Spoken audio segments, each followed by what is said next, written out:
नमस्कार, TV 20 news में आप सभी दर्शकों का स्वागत है। मैं हूं आपके साथ अशोक वर्मा। कोरोना के बढ़ते ग्राफ को देखते हुए आप अपना ख्याल रखें। अब रुख करते हैं खबरों की तरफ। जिला मजिस्ट्रेट, जिला निर्वाचन अधिकारी, पंचायत एवं नगरीय निकाय राजेश कुमार ने बताया कि त्रिस्तरीय पंचायत सम्मान निर्वाचन 2021 में जनपद में दिनांक 2 मई 2021 को संपन्न हुए मतगणना में जनपद के विकासखंड कोयलसा के सदस्य क्षेत्र पंचायत वार्ड संख्या 53 जलालपुर प्रथम के मतदान स्थल संख्या 138 प्राथमिक पाठशाला भटौली पश्चिम भाग पर मतगणना के दौरान 5 प्रत्याशियों के सापेक्ष 4 चुनाव चिन्ह के मतपत्र प्राप्त होने के कारण मतगणना परिणाम घोषित नहीं किया गया है, जिस पर 9 मई 2021 को पुनर्मतदान प्रातः 7 बजे से साढ़े 6 बजे तक तथा मतगणना 11 मई 2021 प्रातः 8 बजे से कार्य की समाप्ति तक कराए जाने का निर्देश दिया गया है।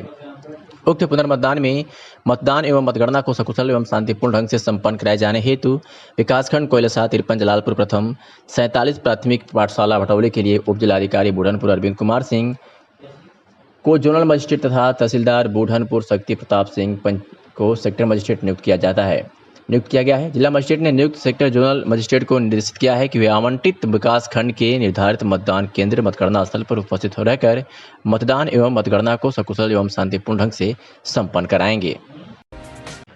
प्रशासन के लाख इंतजाम के बाद भी ऑक्सीजन के लिए हाहाकार मचा हुआ है, जबकि मुख्यमंत्री ने सभी को आदेशित कर दिया है कि होम आइसोलेशन में अब ऑनलाइन ऑन डिमांड ऑक्सीजन मिलेगी और होम आइसोलेशन में रहने वाले मरीजों को डॉक्टर के परिचय और आधार कार्ड ऑक्सीजन दी जाएगी। लेकिन जिले पर सिलेंडर के अभाव है। अधिकारियों से बात करने के बाद ही बताया जा रहा है कि आप छोटे सिलेंडर लाइए, हम भरकर आपको दे देंगे। लेकिन सवाल ये उठता है कि मरीजों के परिजन सिलेंडर कहाँ से लाएं। वही बड़े सिलेंडर अस्पतालों को जारी हो रहे हैं और उन्हें अस्पतालों को जाफरपुर से आराम से उपलब्ध हो जा रहा है। जिस तरह नोटबंदी के समय लोग अपने नौकरों को लाइन में लाकर पैसे बदलवाते थे, उसी तरह दलाल एजेंटों के माध्यम से सिलेंडरों को बदलवा रहे हैं। वही बड़े सिलेंडर 15,000 से 25,000 तक बाजार में मिल जा रहे हैं, वो भी उनको जो ऊंची पहुंच वाले हैं। सरकार गैस की व्यवस्था तो कर दी है, लेकिन सिलेंडर की व्यवस्था मरीजों को करने में पसीने छूट जा रहे हैं और तब तक मरीज जिंदगी और मौत के बीच जूझ रहा होता है। अगर डॉक्टरों की बात करें तो कुछ डॉक्टर भी ऑक्सीजन का जिम्मा मरीजों के तीमारदारों पर ही सौंप दे रहे हैं।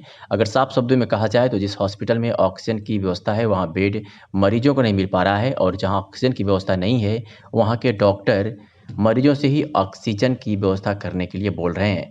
ऐसे में इतनी भीषण गर्मी और लॉकडाउन में लोग ऑक्सीजन के लिए यहाँ वहाँ भटक रहे हैं और अगर मिल भी जा रहा है तो लाइन में लगकर घंटों बाद मुश्किल ऑक्सीजन भरा जा रहा है। वहीं जब टीवी 20 न्यूज़ ने प्रेम कुमार राय नायक तहसीलदार सदर से बात किया तो उन्होंने कहा कि सिलेंडर तो नहीं मिल पाएगा और ऑक्सीजन सिर्फ छोटी सिलेंडर को ही मिल पाएगा, बड़े सिलेंडर को नहीं। उन्होंने कहा कि नर्क और कोहराम मचा हुआ है। वहीं जब टीवी 20 न्यूज़ ने सहायक आयुक्त औषधि से बात किया तो उन्होंने कहा कि गैस को लेकर समस्या हो रही है, सिलेंडर की किल्लत है जिसकी वजह से वाजिब आदमी को परेशानी का सामना करना पड़ रहा है।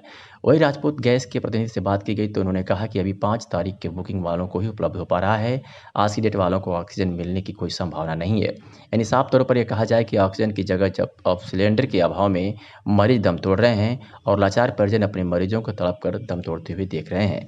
ऐसे में टीवी 20 न्यूज़ प्रशासन से अपील कर रही है कि ऑक्सीजन गैस के साथ साथ सिलेंडर की भी व्यवस्था करें ताकि लोगों को ऑक्सीजन के अभाव में इधर उधर भटकना ना पड़े और मरीज भी ऑक्सीजन के अभाव में दम ना तोड़े। विशाल सेठ, जिला पंचायत सदस्य परशुरामपुर आजमगढ़ की तरफ से आप सभी जिला पंचायत वासियों को हार्दिक बधाई एवं शुभकामनाएं। मैं विशाल सेठ, नवनिर्वाचित जिला पंचायत सदस्य परशुरामपुर, समस्त क्षेत्रवासियों एवं ग्रामवासियों को हृदय तल से आभार व्यक्त करता हूं। मैं उन सभी साथियों शुभचिंतकों का भी आभार व्यक्त करता हूं जिन्होंने इस चुनाव में मेरी किसी न किसी रूप से मदद किया। मैं अपनी संपूर्ण क्षमता से क्षेत्र के विकास के लिए कार्य करता रहूँगा और साथ ही साथ सभी के सुख दुख में उनके साथ सवर्त खड़ा रहूँगा। धन्यवाद। जिला पंचायत सदस्य परशुरामपुर विशाल सेठ। कहते हैं कि जरूरत आविष्कार की जननी होती है। ऐसा ही कुछ महाराजगंज जनपद के एक चिकित्सक अपने प्रयास से ऑक्सीजन सिलेंडर की कमी में भी जीवन बचाने का उपाय खोज सुर्खियां बटोर रहा है। चिकित्सक अपने टेक्निक से एक सिलेंडर से 2 मरीजों को ऑक्सीजन की पूर्ति कर रहे हैं। डॉक्टर के इस प्रयोग से जहां ऑक्सीजन की किल्लत में भी कई जानें बचाई गई है। ऐसे ही एक उद्धा है जिला अस्पताल में डॉक्टर प्रमोद कुमार, जिन्होंने ऑक्सीजन के कम सिलेंडर से होने वाली हानि से बचाने का हल निकाला डाला।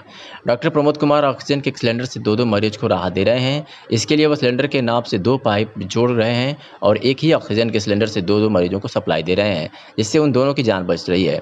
वही तब तक समय मिल जा रहा है और ऑक्सीजन सिलेंडर लाने के लिए ऐसे में तुरंत ऑक्सीजन देने के लिए कोई दूसरा उपाय नहीं था।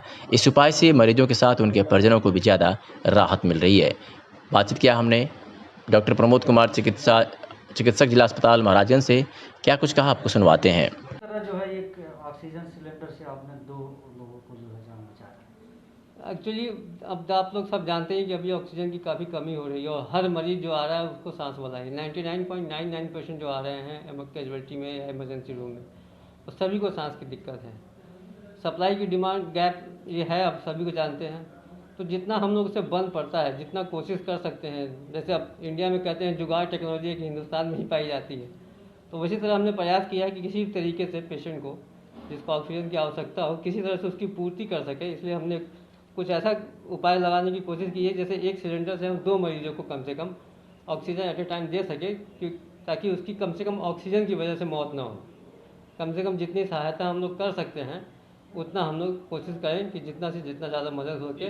दिमाग तक कहाँ से पहुँचा है ये ऐसे बनाने की योजना? बस वो कहते हैं ना, आवश्यकता आविष्कार की जननी है। जब लगा कि डिमांड हम लोग पूरा नहीं कर पा रहे हैं और पेशेंट काफ़ी ख़राब कंडीशन में आ रहे हैं, हर लोग परेशान हैं, तो उसको कुछ लगा कि कुछ सोचे कि कुछ अगर हम लोग कर सकते हैं या कुछ इनोवेटिव आइडियाज़ कहीं से निकालें तो कोशिश किया जा सकता है। तो इस तरह से हमने प्रयास किया कि भाई पहले तो हमने कोशिश किया कि एक ट्यूब से 2 ट्यूब को जोड़ने की कोशिश करें, लेकिन उसमें पता चला कि अगर एक ट्यूब से 2 ट्यूब जोड़ते हैं तो चूँकि ट्यूब पतली है तो दूसरे ट्यूब में फ्लो कम हो जाती है। फिर अचानक मुझे दिखा कि जो दूसरे साइड का आउटलेट है जिसमें मीटर लगा हुआ है, वहाँ से भी ऑक्सीजन आ रहा है बाहर। तब मुझे अचानक से क्लिक किया कि हो सकता है अगर हम इधर से भी अगर एक ट्यूब लगा दें तो फिर अच्छा फ्लो जाएगा पेशेंट को, अच्छे से दोनों पेशेंट को ऑक्सीजन दिया जा सकता है। अच्छा, इतना जल्दी नहीं खत्म होता ऑक्सीजन? नहीं, बहुत जल्दी तो ख़त्म होगा ही, क्योंकि एक साथ दो पेशेंटों को जा रहा है, लेकिन कम से कम पेशेंट को ऑक्सीजन तो मिल रहा है ना।